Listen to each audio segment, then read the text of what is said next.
Welcome to Manage to Engage, the podcast from clearandopen.com. Dedicated to the evolution of you, because businesses grow when people do.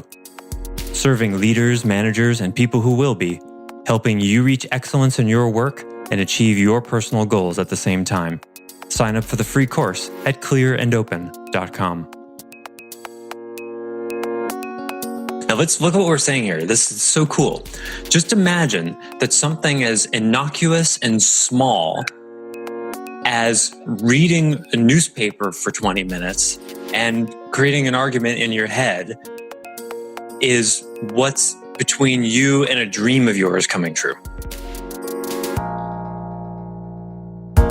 Hi, it's Joseph, and thanks for tuning in to Manage to Engage, the podcast from clearandopen.com. For part 3 of our 4-part series on surrendering to change, we explore how choosing to surrender to the practice and making one small change can result in a domino effect that produces profound change in other areas of your life. This is one of the keys to making change work for you.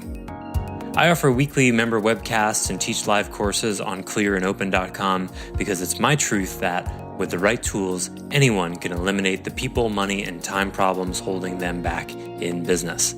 And I share part of these webcasts and courses on this show because I want to help you, too. If you're enjoying the show and learning from it, I'd love your feedback. If you're listening to the show on an Apple device, all you have to do is open the podcast app, view the full description of this episode, and click the link to leave a rating and review for the show. I'd appreciate it very much. Thanks so much for listening. Let's start the show. For me, my Coke addiction, it was easier to do cold turkey. Coca-Cola, for those of you listening. Okay. I was wondering what that mirror was on. I get it now. Coca-Cola, yes. Coke or Pepsi. I went to the Sunoco station today to buy this so I could bring it along as a prop. Right on. And it's not open, and I intend to either pour it out or take it home and put it on the shelf with the other Coca-Colas that I haven't been drinking for the last 6 months. Right on. I think I've had one cola drink a month since I started. And today it might be my day because I've allowed myself to do it at my trade association meetings once a month. But I could just as easily have water today. But I started on this because it wasn't who I wanted to be. I wanted to be somebody else, and somebody that isn't killing themselves with sugar and other things. And I discovered, kind of as a corollary, because I also stumbled on the idea of not eating breakfast wasn't a bad thing. And I also used to think, how could I get through my day if I didn't start by reading the commentary and editorial section of the newspaper? It's part of your day.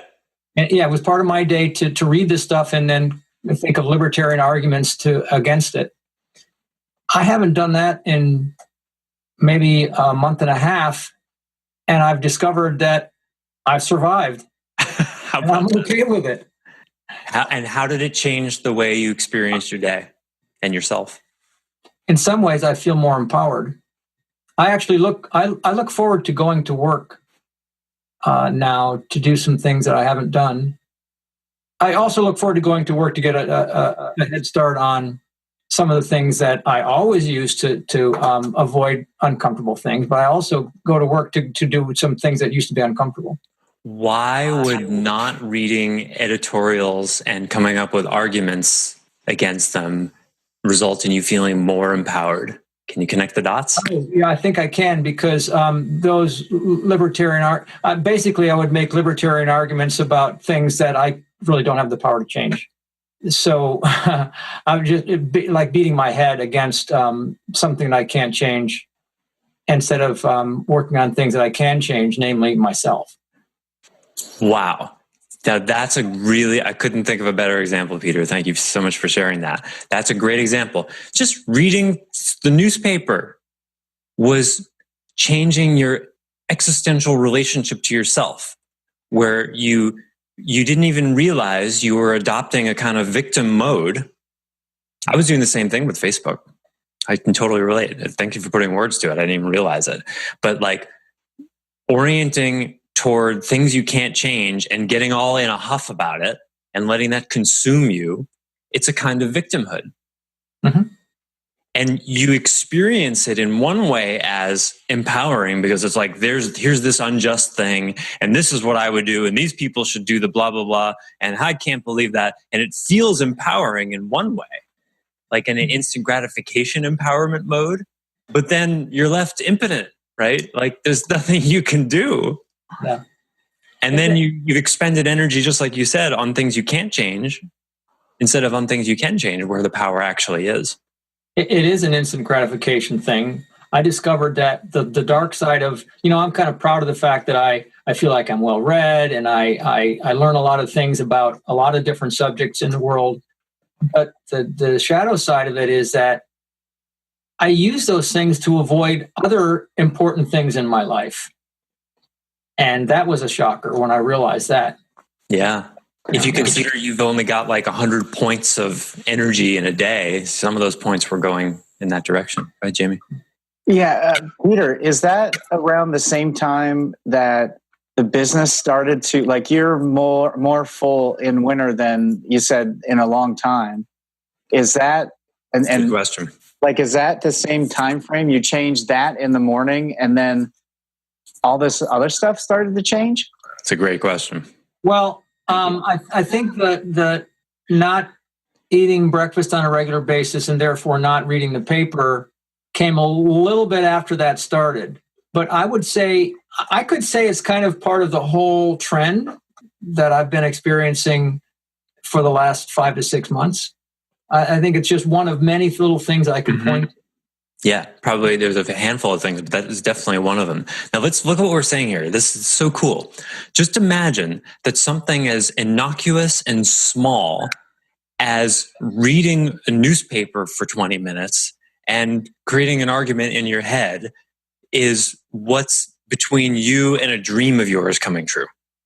That's where it lives. See, that's what I'm saying here. When you give yourself over to the, you know what, I don't think this is the fullest expression of me, and you're willing to give up something of yourself that isn't really real to begin with, it's like you in life are digging a tunnel, each toward the other.